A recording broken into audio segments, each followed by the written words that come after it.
just do whatever. The words stumbled out of you like a drunk leaving a bar looking for a fresh new last call. You were not a man of words, but did your best to offer advice. You offered me, you can't just do whatever. And I know what you meant. You meant that whatever I choose to do, I must not be aimless. I must not simply spin this globe and go wherever I stick my finger. Because 71% of the time I will end up in the ocean. And if I do end up in the ocean, I can't just do whatever. I better learn to swim. You can't just do whatever. The conversation came after you asked me about heaven.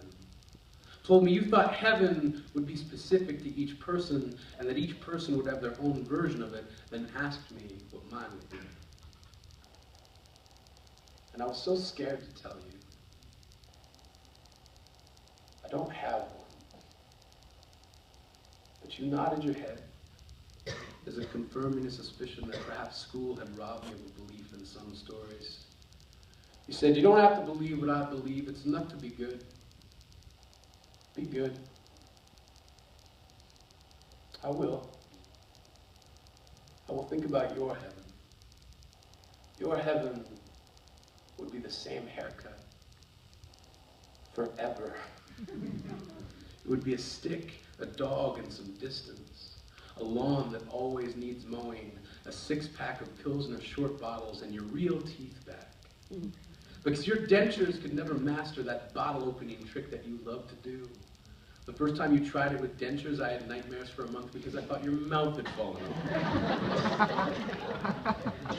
Your heaven would be Austria before the war, and Canada after you met Grandma.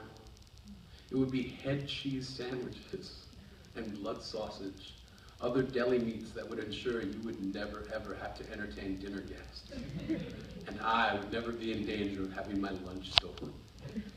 Your heaven would be a stash of raisins and problems you could fix with your hands. I remember you tried to fix everything with your hands. I remember the difficult days. I remember the bandages. They looked like blankets, as if your knuckles had all gone off to bed. Walls that looked like they'd said something that got under your skin and were suddenly made to pay for it. I know you were an angry man. Fingertips like spent shotgun shells bleeding, smoke cocktails of gunpowder and singed plastic. You had what some people would call a temper. But you loved a good joke, even if it was on you. Something that would crack open the walls of your chest and let the wind tickle your heart, just enough to let you know it was still there. You didn't always laugh. Didn't always smile. You did keep a mental ledger of what you called your send flowers list.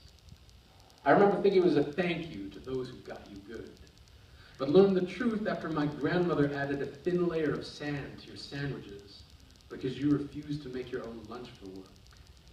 You told me about it when you picked me up from school that day. You said, Grandma just made the send flowers list. And I asked, because you love her so much? And you said, because I'm going to kill her. Of course you didn't.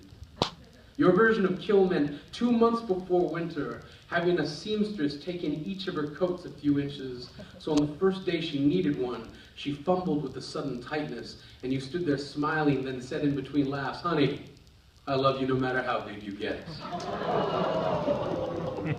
She did not laugh, and managed to staple your smile back into a straight face when she told all of your friends at work that she had to move into the spare room because you couldn't stop farting at night. You often ask me, if I had a heaven, what would it be like?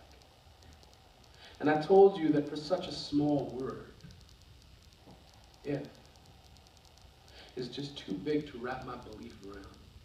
I would not bend to the hypothetical, but wish now that I would.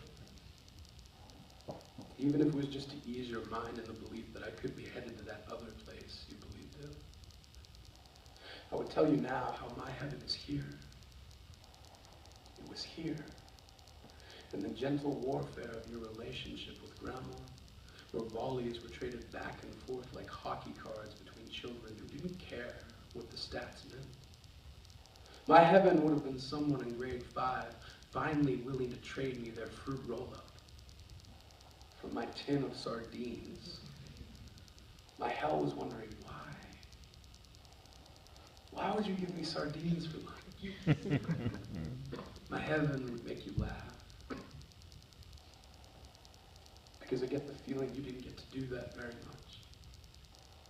Through my hell, through the night terrors and bloody noses, through the eyes, black, bruised back, sneak attack, knapsack, and winter coat hijacks, you did your best to seal up the cracks in my armor and made my heaven here.